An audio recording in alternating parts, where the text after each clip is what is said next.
오늘 우리가 제목이 하나님이 응답하신다는 제목입니다. 우리가 오늘 말씀을 들을 때 여러분이 마음속에 하나님이 어떻게 응답하시는가를 생각하면서 들으면 오늘 말씀이 더 하나님의 의도를 우리가 충분히 이해할 수 있지 않을까 이런 생각을 갖습니다. 여러분, 세상의 모든 삶의 이치가 다 그렇듯이 인과관계의 법칙은 영적인 곳에서도 그대로 적용될 때가 많습니다. 인과관계, 성경적인 표현을 한다면 심은 대로 거둔다는 것입니다. 성경이 제시하는 중요한 법칙 중에 하나가 뭐냐면 심은 대로 거두신다는 거죠. 사사기 6장에도 보면 참으로 이 중요한 인과관계의 스토리가 나옵니다. 7절과 8절의 말씀을 보시면 우리 성경을 한번 보겠습니다. 7절 8절 다 같이 한번 읽어보죠. 읽습니다. 시작. 여호와께서 이스라엘 자손이 미디안으로 말미암아 여호와께 부르짖었으므로 여호와께서 이스라엘 자손에게 한 선지자를 보내시니, 거기까지만요. 보세요.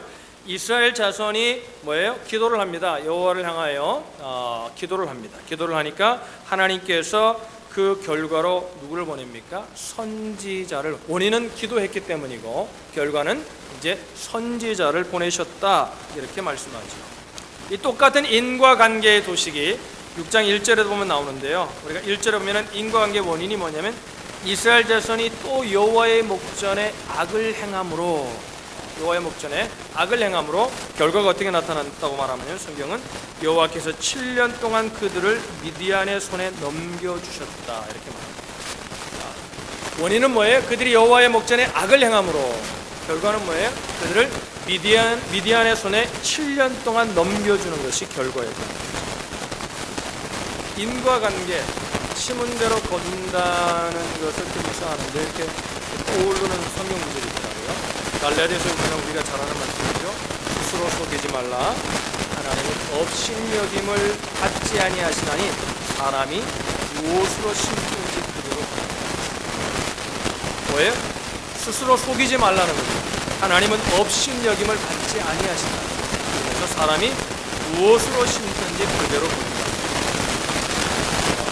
인과관계의 법칙을 얘기하면서요, 또 8절에 이렇게, 그 다음 절에 이렇게 말합니다. 자기의 육체를 위하여 심는 자는 육체로부터 썩어질 것을 거두고 성령을 위하여 심는 자는 성령으로부터 영생을 거두고. 하나님은 만호의 여김을 받지 아니하시는 분인데 무엇으로 심든지 그대로 거두게 하시는데, 육체를 위해 심는 자는 썩어질 것을 거두고 성령을 위해 심는 자는 영생을 거두고. 할렐루야. 그러면서 이렇게 말해요. 중요한 건 이거예요. 오늘 살필 중요한 건 뭐냐면 우리가 9절에는 이렇게 말합니다. 갈라디아 6장 9절. 우리가 선을 행하되 낙심하지 말지니 포기하지 아니하면 때가 이름에 거두리라. 할렐루야. 그러니까 성령으로 심을 때 우리가 이럴 때가 있잖아요. 열심히 기도하고 기도로 심고 열심히 정말 사랑으로 심고 하나님 말씀대로 열심히 심었는데 열매가 없는 것 같은 거예요. 어떤 교회는 선으로 행했는데 그 사람이 악으로 갚을 때도 있다는 거예요. 그럴 때 뭐 하라는 거예요? 낙심하지 말라는 거예요. 반드시 심은 대로 거둔다는 거예요. 할렐루야. 할렐루야. 저는 이 말씀이요, 제가 목사이기 전에 한 신앙인으로서 하나님 앞에 성도로서 삶을 살아가면서 저에게 큰 힘이 되는 말씀입니다.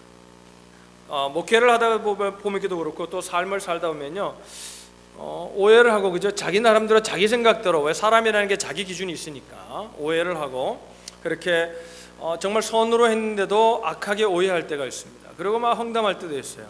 그럴 때 저는 이 말씀이 제 마음속에 늘 다가옵니다. 심은 대로 반드시 거둔다는 거예요. 때가 되면. 할렐루야. 여러분, 죄송합니다, 이렇게 표현해서 목회를 하다 보면요, 정말 안 변하는 사람이 있어요. 고래 심줄보다 질긴 사람이 있어요. 조금 변할 것 같다가 또 돌아가고요. 그러면 낙심이 돼요. 전 안 되는가 보다. 그럴 때 이 말씀을 또 생각합니다. 때가 되면 거둔다는 거예요. 할렐루야. 할렐루야. 그러니까 사랑하십시오, 사랑하십시오. 이렇게 얘기해. 목회하다 보면 이런 분이 있거든요. 막 교회는 사랑해야 됩니다, 사랑해야 됩니다. 맞아요, 그죠? 여러분, 여기에 반론을 제기할 분은 아무도 없어요. 그런데 자기는 사랑하지 않아요. 그런 분들이, 변하지 않는 분들이 있어요. 사랑을 받기만 원해요. 여러분 성경에 뭐라 그랬습니까? 사랑은 주는 것이라 그랬어요. 할렐루야. 사랑은 주는 거예요. 받는 게 아니에요. 여러분, 남녀 간의 사랑도 받는 게 아닙니다. 주는 거예요. 할렐루야. 선물을 여러분 그거 아세요? 오늘 여성교회에서 선물을 주신다는데 뭔 선물을 줄지 모르겠어요. 여러분 선물 받는 사람보다 주는 사람이 더 기쁜 거 아세요?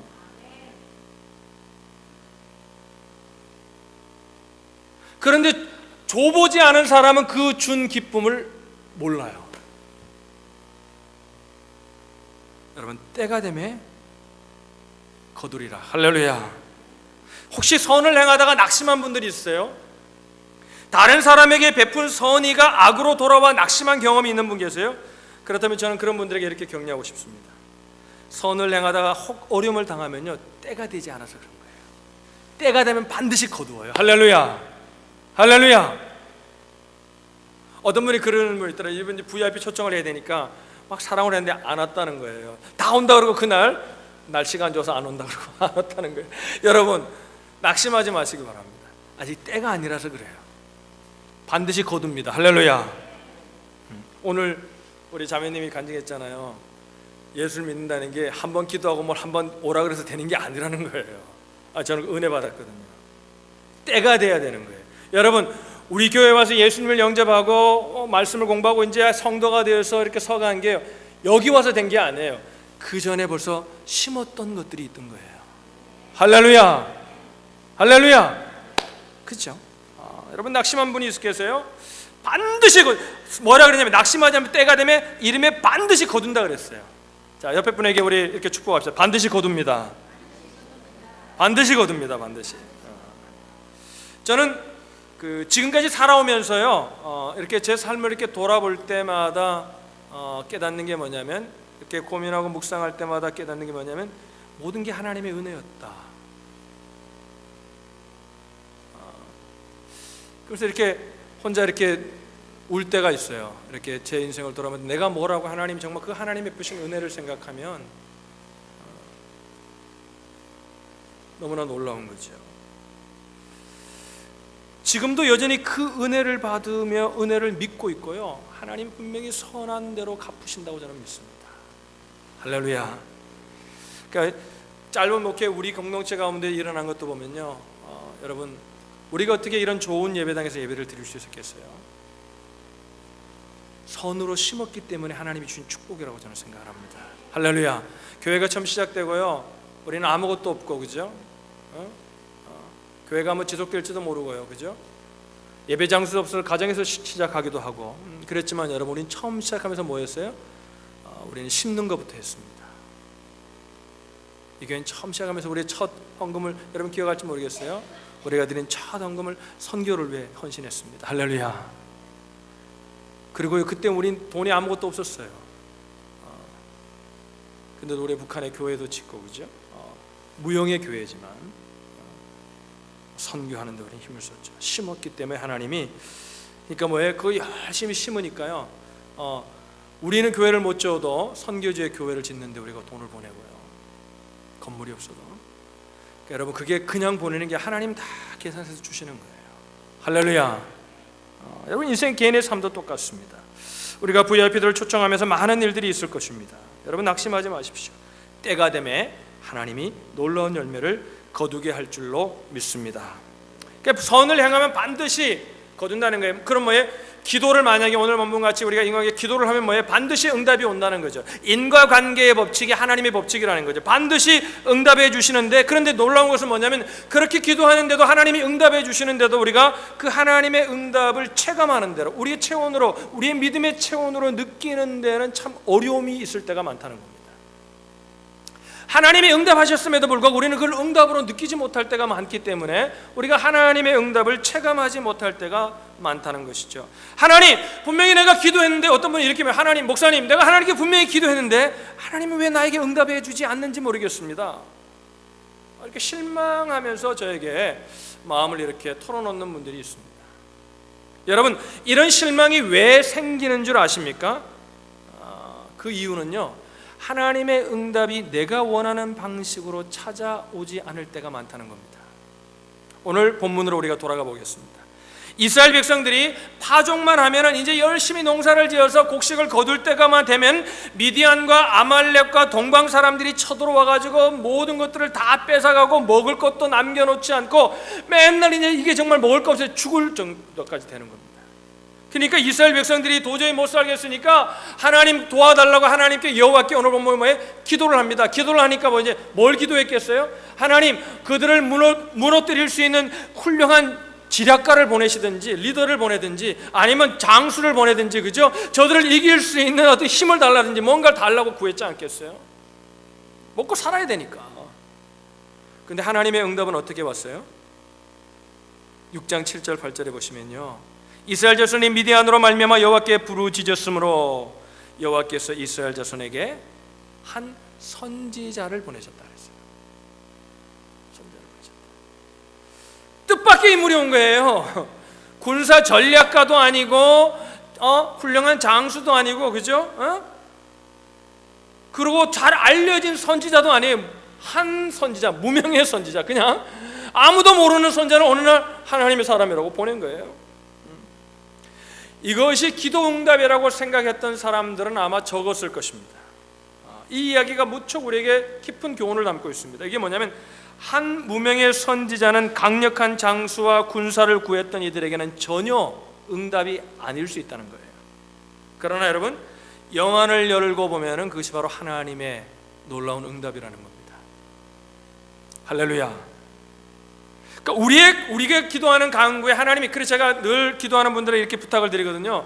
기도할 때 자꾸 뭐 어떤 그림을 너무나 분명하게 그리지 마십시오. 그렇게 기도하더라도 뭘 분명하게 구하더라도 하나님의 응답의 길을 다 열어놔야 됩니다. 그래야 응답이 보이는 거예요. 할렐루야. 여러분, 왜 그렇다면 하나님이 장수를 보내든지 훌륭한 전략가를 보내든지 군사력을 주시지 않고 왜 그냥 무명의 선지자를 보내셨을까요? 왜 그들의 마음을, 백성의 마음을 시원하게 해주지 않고 그들의 문제를 당장 해결해 주지 않고 왜 미디안 군사를 물리칠 수 있는 힘을 주시지 않고 왜 선지자를 보냈을까요? 여기에 놀라운 하나님의 비밀이 있습니다. 자, 하나님의 관점으로 보면은 이스라엘 백성들이 먼저 해야 할 일이 있었습니다. 그건 뭐예요? 외부의 적을 해결하기 전에 내부의 적을 먼저 무너뜨려야만 했다는 것입니다. 자기 자신 안에 있는 내부의 적을 먼저 해결해야 했다는 거죠. 외부의 적을 무너뜨리는 것보다 자신을 점검하고 돌아보는 것이 우선이었다는 것이죠. 아까 6장 1절을 살피지 않으면 뭐예요? 그들이 왜 미디안 군사의 손에 7년 동안 넘겨졌습니까? 여호와의 목전에 악을 행했다 그랬거든요. 자신에게 문제가 있었던 거거든요. 그러니까 뭐예요? 하나님께서는 선지자를 보내셨다는 거죠. 우리는 항상 문제가 있으면요, 외부에서 찾습니다. 이게 없어서 그렇고, 가정에도요, 부부싸움 하면 그래요. 잘 살다가도 부부싸움 하면 원수가 되잖아요, 한순간에요. 내가 남편을 잘못 만나서 그렇고, 아내를 잘못 만나서 그렇고, 자식이 속을 썩여서 그렇고, 이렇게 얘기를 합니다. 모든 게 바깥에 있다고 생각해요. 또 교회가 어려우면 교회가 타락해서 그렇다, 교회가 잘못돼서 그렇다, 자기는 쏙 빠져요. 아주 미꾸라지도 그런 미꾸라지 싹 빠져가지고 자기는 그 속에 아무런 잘못이 없어요. 자기는 피해자예요. 여러분, 겉으로 문제를 볼 때는, 우리가 외부적인 문제로 볼 때는 미디안에게 문제가 있고 미디안 때문에 모든 어려움이 온 것처럼 보입니다. 그러나 여러분, 그게 근본적인 원인이 아니에요. 하나님 보시는 근본적인 원인은 뭐예요? 여호와의 목전에 그들이 악을 행했기 때문에, 여호와께로 돌아오지 않았기 때문에, 자기 내부의 문제 때문에 이 결과가 생겨났다는 것입니다.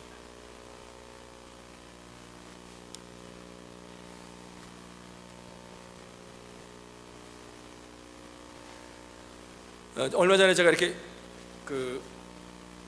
유튜브를 보니까 어느 한 대형 교회가 재정 문제 때문에 매스컴에 올라온 걸 봤어요. 재정 문제를 다루면서 어떤 사람이, 어떤 교인인데 장로님이에요. 무슨 나와서 인터뷰를 하시는데 뭐라고 그러냐면요, 자기는 지금까지 교회를 다니면서 교회가 재정을 투명하게 하는 교회를 하나도 보지 못했다는 거예요. 그 말을 딱 듣는데요, 화가 올라오고 억울하더라고요. 여러분, 재정을 투명하게 하는 교회가 얼마나 많은데요. 할렐루야. 그러니까 쭉 스토리를 얘기하는데 결국은 뭐냐면요, 목사가 돈을 마음대로 쓴다는 거예요. 거마비가 많다는 거예요. 거마비. 교회도 거마비가 있어요. 그래서 제가 그 방송을 보면서 우리 교회도 거마비를 주나 안 주나 생각했더니 없어요. 하나님의 은혜예요. 할렐루야.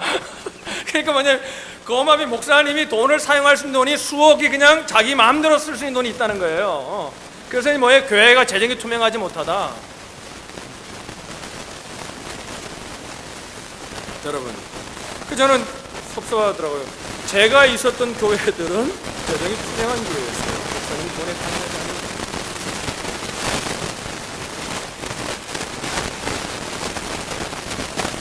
여러분, 억울하다는 생각이 드는 거예요.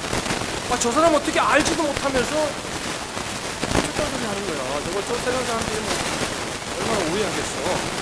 그런데 돌아가지고 공부에 이제 그 방송 다 끝나고 난 다음에, 보고 난 다음에 하나님 앞에 등록이 이렇게 묵상을 하는데 그런 생각이 들어요. 결국 이게 다 우리의 자업. 그전에는 세상이 지금까지는 옛날만 해도 얼마 전까지만 해도 교회를 영적인 영역으로 인정을 해서 교회가 돈을 어떻게 하든 말하든 복을 하든 안 하든 전혀 상관을 하지 않았는데, 이제는 세상이 교회를 믿지 못하고 세상이 어떻게 돈을 쓰는지 알고 싶은 거예요. 이게 우리의 잘못이구나, 자업자득이구나. 어쩌다가 세상이 교회를 의심하게 되었는가, 어쩌다가 세상이 교회를 감시하게 되었는가. 우리의 잘못일 수도 있다. 그러면서 지난 모습들을 우리가 돌아보고, 또 저도 이렇게 돌아봤습니다. 아까 우습게 얘기했지만 그런 생각이 들어요. 돈에 대해서는 더 멀어져야 되겠다. 돈이 그게 요물입니다. 멀리 하시길 바랍니다. 돈을 사랑하면 안 돼. 돈을 사용해야지. 할렐루야.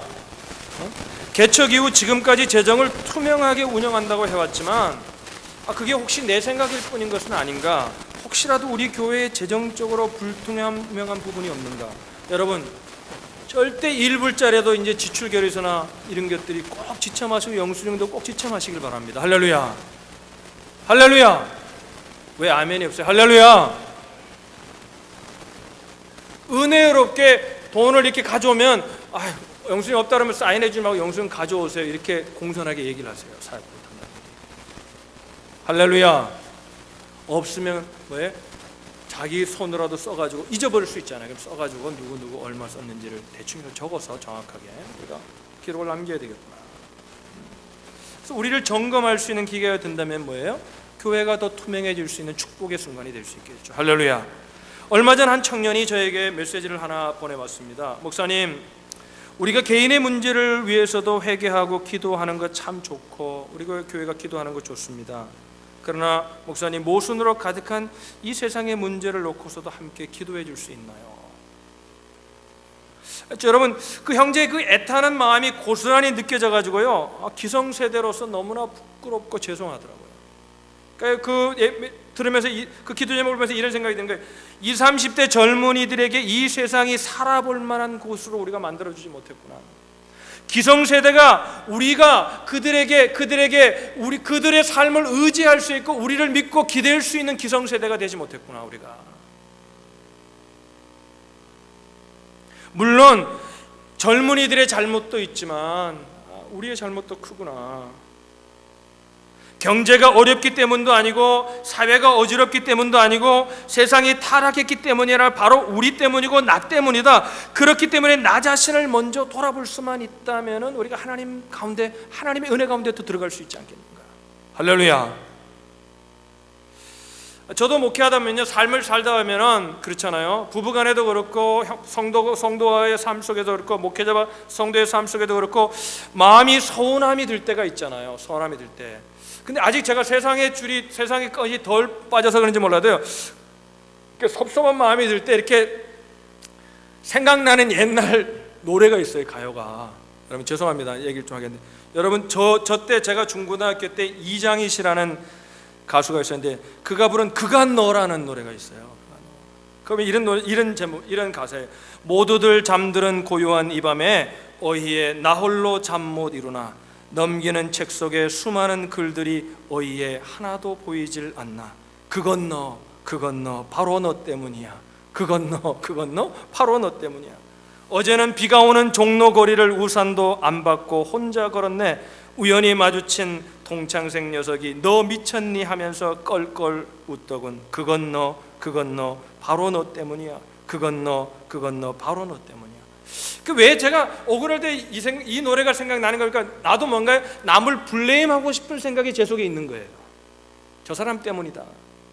못 알아줘서 그렇다. 그런데 여러분 곰곰이 생각해 봤어요? 그게 왜 다 너 때문이에요? 모두들 잠든 시간에 잠 안 자고 앉아 있는 게 자기 때문이지. 응? 넘기는 책 속에 수많은 글들이 한자도 보이지 않는 게 집중력 없는 자기 때문이지. 응? 비가 쏟아지는데 우산도 안 들고 돌아다니면 이상하게 보는 게 지극히 정상이지. 응? 그걸 왜 자꾸 다른 사람에게 전가시키는가? 물론 가사의 배경을 몰라서가 아니에요, 여러분. 하지만 저는요, 누군가 자꾸 원망스러워서 그런 생각이 들고 그런 노래가 생각날 때마다 저는 이렇게 하나님 앞에 고백합니다. 주님, 제가 부족하기 때문입니다. 나 때문입니다. 너 때문이 아니라 나 때문입니다. 할렐루야. 여러분, 너 때문이라고 막 해보세요. 다음에 그 사람 만나면요, 더 미워지고요, 더 불안해지고요, 나만 손해요. 여러분, 나 때문이라고 생각하면요, 아 그렇지, 내가 잘못했지, 더 사랑해야지, 이러고 안을 수 있는 마음이다. 그러면요 내가 편해요. 할렐루야. 그래서 문제의 원인이 밖에 있는 미디안의 원인이 아니라 그들의 내부에 있었기 때문에 하나님께서는 군대를 보내시는 것이 아니라 무명의 한 선지자를 보내서 그들의 내부에 있는 적을 무너뜨리기를 원하셨다는 것입니다. 원인은 내 안에서 먼저 찾아야 한다는 거죠. 이스라엘 백성이 하나님 앞에 간구했을 때 하나님이 선지자를 통해서 선지자를 보내시고 선지자를 통해서 행하고자 하신 일이 뭡니까? 6장 7절 8절 한번 다시 한번 읽어볼게요. 7절 8절 읽겠습니다. 시작. 이스라엘 자손이 미디안으로 말미암아 여호와께 부르짖었으므로 여호와께서 이스라엘 자손에게 한 선지자를 보내시니 그가 그들에게 이르되 여호와께서 말씀하시기를. 자, 여기까지 보세요. 선지자를 보내셨는데 그들은 군대를 보내기를 원하셨는데 구했는데 하나님이 한 선지자를 보내셔서 그 선지자를 통해 행하신 일이 뭐라고 말씀해요? 하나님의 말씀을 전한다는 거예요. 하나님께서 이스라엘 백성들에게 말씀을 들려주셨다는 거죠.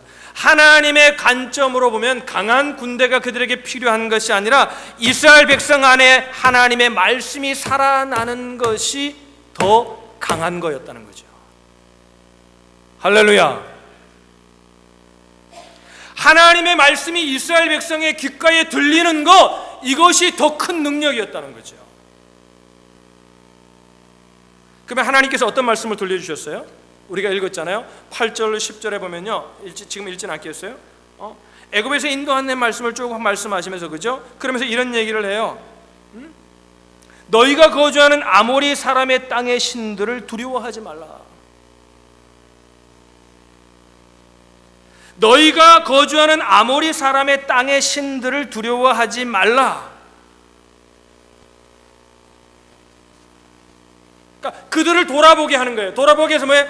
그들이 그 아모리 사람들 때문에 벌벌벌 떨고 있는 그들의 현실을 보게 하는 거예요. 그러면서 그들이 현실의 장벽, 그 아모리 사람 때문에, 미디안 사람 때문에 떨고 있는 이유를 두 가지로 알려줍니다. 첫 번째 이유가 뭐냐면 과거에 주신 하나님의 은혜를 망각했기 때문이라는 거예요. 그게 8절로 9절로 나와요. 애굽을 할 때, 출애굽할 때 너희가 어떻게 출애굽했냐? 내가 어떤 은혜를 베풀었냐? 그러면서 이 말, 내가 바로 그 여호와 하나님이다. You know? 내가 바로 그 하나님이야.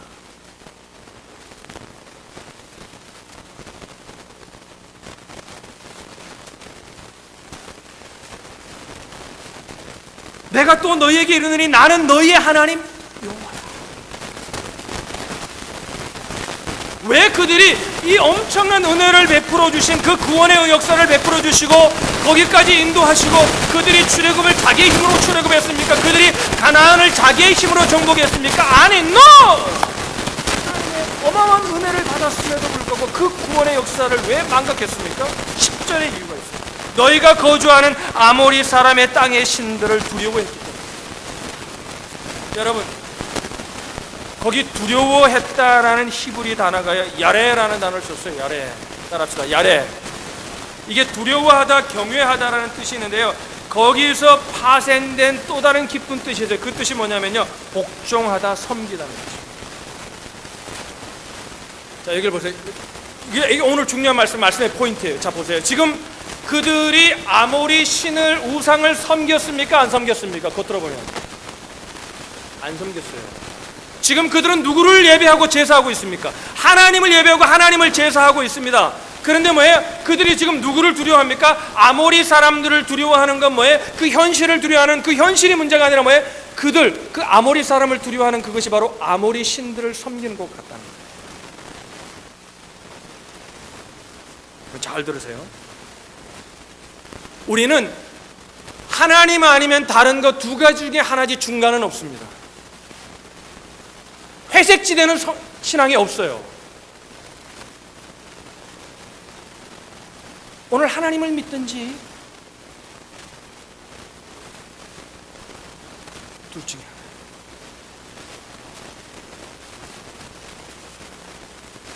지금 이스라엘 백성이 왜 과거에 주신 그 하나님의 은혜를 잊어버렸습니까? 현실의 복이 너무 커 보이는 거예요. 미디안과 그 이방의 적들이 너무나 크게 보이는 거예요. 현실에서 자기에게 닥친 그 멍해가 너무 크게 보여서 그것이 그들의 신이 되어버렸다는 거예요. 자기를 압도해버린 그 상황 자체가 그들 앞에 능력자로 딱 서 있는 거예요. 그것이 뭐예요? 하나님 보시기에 뭐예요? 아모리 신을 두려워하는, 아모리 신을 경외하고 순종하고 섬기는 거예요.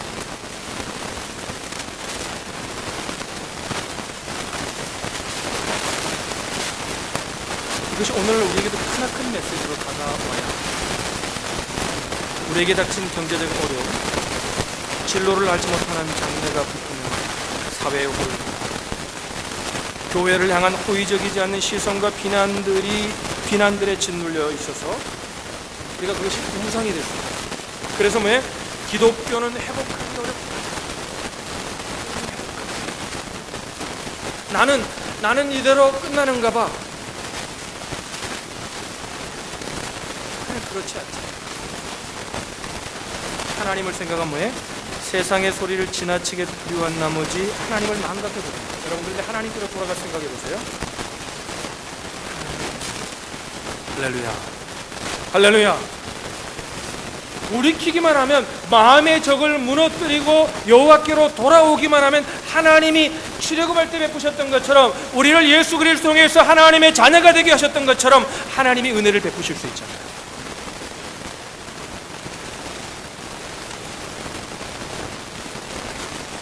첫 번째, 과거에 주신 은혜를 망각합니다. 두 번째, 오늘 본문은 그 이유를 이렇게 표현합니다.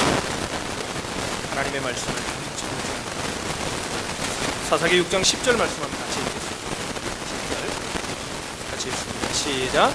내가 또 너희에게 이르기를 나는 너희의 하나님 여호와이니 너희가 거주하는 아모리 사람의 땅의 신들을 두려워하지 말라 하였으나 너희가 뭐 했다고요? 뭐 했다고요?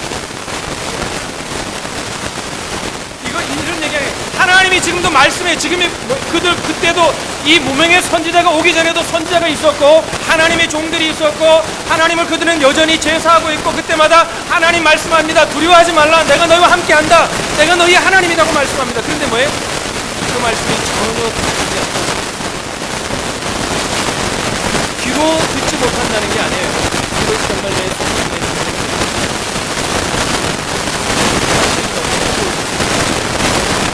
아모리가 하는 것이 너무나 큽니다.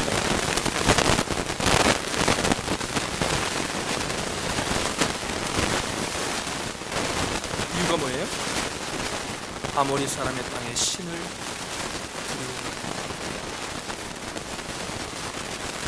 우리 하나님 전능하십니다. 할렐루야. 자기 적들이 자기들의 식량을 약탈해가고 자신들의 목숨을 위험하는 그 현실이 너무나 커서 거기에 몰두한 나머지 그것을 지켜야 된다는 말이죠. 여러분, 현실을 성실하게 살고 그 현실을 지키려고 내 삶을 지키려고 하는 그것이 잘못이 아니라, 하나님이 지금 그것이 잘못이라는 얘기를 하는 게 아니에요. 성실하게 사는 게 잘못, 세상에 마음을 두고 세상을 열심히 성실하게 사는 게 잘못이라는 얘기를 하는 게 아니에요. 뭔 얘기를 하는 거예요? 거기에 집중하다 보니 하나님을 잃어버립니다. 여러분, 우리가 세상을 살다 보면 내가 할 수 있는 일과 내가 할 수 없는 일이 있어요. 내 힘으로는 어쩔 수 없는 일이 있어요. 그래서 우리는 담대해야 됩니다. 왜 그런 거예요? 하나님 때문에. 할렐루야. 우리도 마찬가지라는 거죠. 우리의 현실의 문제에 너무 지나치게 몰두하다 보면 예배를 드리기 위해 교회에 앉아서 설교 말씀을 듣는데도, 여러분 뭐죠? 오늘 여러분 설교 말씀을 여러분 듣고 사람들이 해요. 대부분이 그런다 그래요. 밥 먹으면서 악수하고 나가면서 50% 잊어버리고요. 밥 먹으면서 한 7, 80%. 이제 교회 문을 나가서 시동을 걸면서요, 오늘 말씀의 제목조차도 생각이 나죠. 이 큰 문제입니다. 여러분, 저는 여러분들이 오늘 예화가 생각이 나지 않고 스토리가 생각나지 않아도 좋아요. 그러나 오늘 여러분이 집으로 돌아갈 때 오늘 이 말씀을 주신 하나님의 의도가 무엇인지는 분명히 알고 가야 돼요. 할렐루야. 그게 말씀을 듣는 태도입니다. 예화를 기억하는 게 우선이 아니라 하나님이 왜 오늘 이 말씀을 우리에게 주셨을까? 나에게 하셨을까? 그 의도를 깨닫고 돌아가야 돼요. 그러니까 말씀을 이 시간에 앉아 있는데도 기도 시간 내내, 말씀 듣는 내내, 예배를 드리는 내내 머릿속은 온통 세상의 것으로 가득합니다. 우리가 얼마나 걱정을 하는지 어떤 면에는 이런 걱정이에요. 집에 가스를 안 끄고 온 것 같은 걱정이 드는 거예요. 집 안 타요. 가스 그냥 틀어놓으면 그냥 타는 거예요. 그냥. 어떤 분은 얼마나 걱정을 하냐면 지구가 식는다는 거예요. 정말 그런 분 만났거든요. 제가 지구가 식는다는 거예요. 제가 그분에게 그랬어요. 형제님, 식으려면 한참 걸려요. 걱정하지 마세요. 그거 걱정 안 해도 돼요.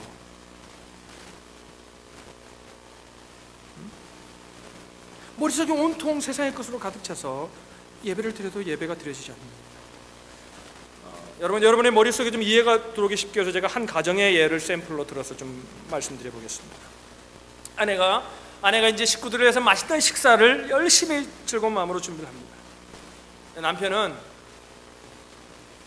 신문을 보고 있어요. 신문 열심히 보고 있습니다.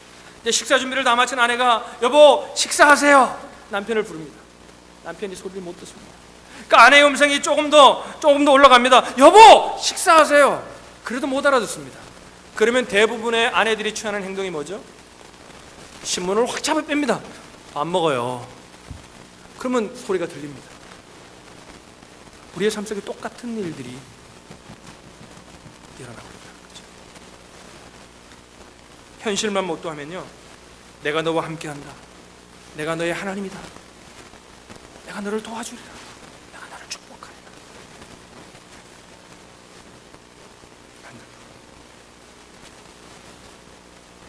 여러분, 출애굽기에 보면요, 참 저는 출애굽 9장을 보다가 이렇게 웃었던 기억이 많습니다. 보면요, 9장에 보면요, 이스라엘 백성을 출애굽시키기 위해서 바로에게, 그죠? 애굽의 왕에게 10가지 재앙을 내리면서 바로를 압박하는 내용이잖아요. 근데 출애굽 9장에 보면요, 7번째 재앙, 우박의 재앙에 관한 기사가 나오는데요, 이때 바로의 신하들의 태도가 둘로 나뉘어요. 하나님이 이제 우박으로 이제 한다고 그러니까 모슬통이 말하니까, 출애굽 9장에 보면 이런 말이 나와요. 바로의 신하 중에 여호와의 말씀을 두려워하는 자들은 그 종들과 가축을 집으로 피하여 들였으나 여호와의 말씀을 마음에 두지 아니하는 사람은 그의 종들과 가축을 들에 그대로 뒀다. 저는 그걸 보면서 참 웃기도 하면서 두려워합니다. 왜? 하나님을 믿지 않는 바로의 신하 중에도 모세를 통해 전한 그 말씀을 듣고 두려워해서 가축들을 집으로 드리고 종들을 다 집으로 드리고 피해 사람인가는 전혀 하지 않습니다. 여기서도요, 여기에 나온 두려워하다가 오늘 본문의 히브리어로 살펴본 야레라는 경외의 월십. 바로의 신하 중에도 하나님을 두려워하고 경외하는 자가 있습니다.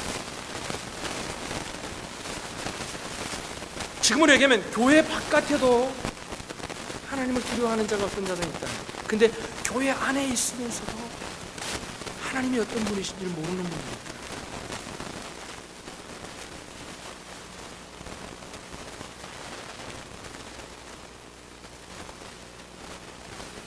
이유가 뭘까요? 하나님이 어떤 분이신지를 듣기는 많이 들었는데 경험하지 못해요.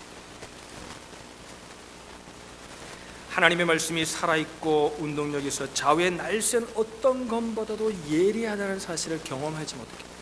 그래서요, 하나님의 말씀이 장난감 칼인 줄 들어도 되고 안 들어도 되는 거예요. 여러분, 우리 모두 하나님을 경외하는 분들이 되시기를 주님의 이름으로 축원합니다. 이건 누가 강요해서 되는 게 아니에요. 마음의 문을 여시고요, 하나님의 일하심과 하나님의 능력을 경험하실 수 있기를 주님의 이름으로 축원합니다. 축원합니다. 이런 은혜가 우리 안에서 회복되어야 합니다. 우리를 괴롭히는 미디안족 속에 너무 집중하지 마세요. 하나님을 바라보시기 바랍니다. 그리고 하나님을 부르세요. 하나님을 찾으세요. 모든 마음속에 있는 근심들 다 내려놓고요, 주님을 부르세요. 주님께서 우리의 삶을 책임지시고 내가 내 하나님이다, 내가 나를 도와주리라, 이 말씀이 들려질 때 우리는 담대할 수 있고, 담대할 때 우리는 인생의 삶 가운데 하나님의 역사를 이룰 수 있는 줄로 믿습니다.